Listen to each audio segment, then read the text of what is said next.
5/4/20, and I love y'all. I love y'all. Chanel, thank you. And Carri Richardson joins us now. Good morning, Carri. I just want to ask a simple question first. How are you doing? I'm blessed to be alive. That's about it. This is not easy. This is a hard moment that you're in right now, and I thank you for being on. And I know you wanted to tell your story. So tell me, what happened? What led up to this positive test? Just honestly, I want to take responsibility for my actions. I know what I did. I know what I'm supposed to do. I'm allowed not to do, and I still made that decision.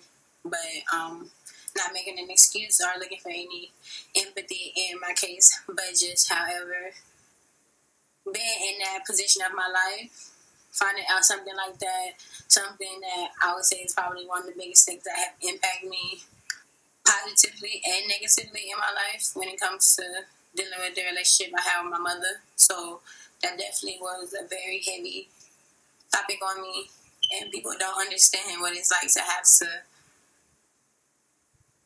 or people do. We all have our different struggles. We all have our different things we deal with. But to put on a face, I have to go in front of the world and put on a face and hide my pain. I don't know, who are you, or who am I to tell you how to cope when you're dealing with a pain, or you're dealing with a struggle that you've never experienced before, or that you've never thought you would have to deal with. Like, who am I to tell you how to cope? Who am I to tell you that you're wrong for hurting?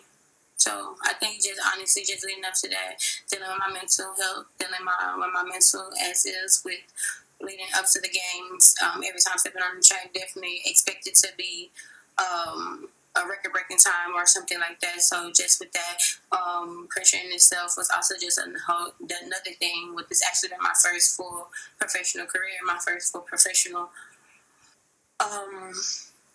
circuit this year due to the pandemic. So just considering all of that put together, long time, my agent, my sponsor, my sponsorship, my family, knowing we dealing with all of this stuff.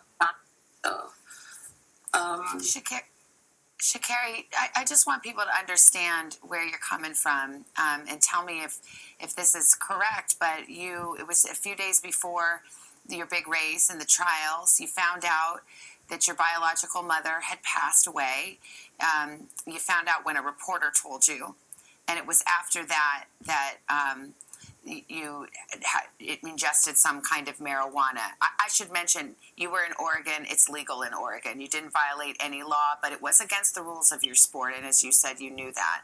But is that what happened? Is that how this unfolded?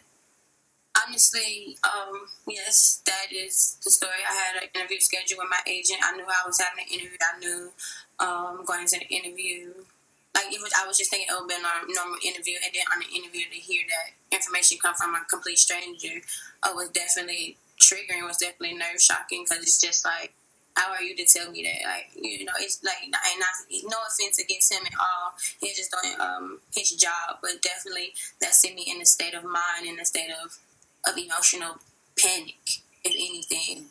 And still knowing that even though I'm here, I still have to go out and put on a performance for my dream, go out there and still compete to what it is. So yes, definitely triggered, and from there just blinded by emotions, blinded by sadness, blinded by just hiding hurt, honestly.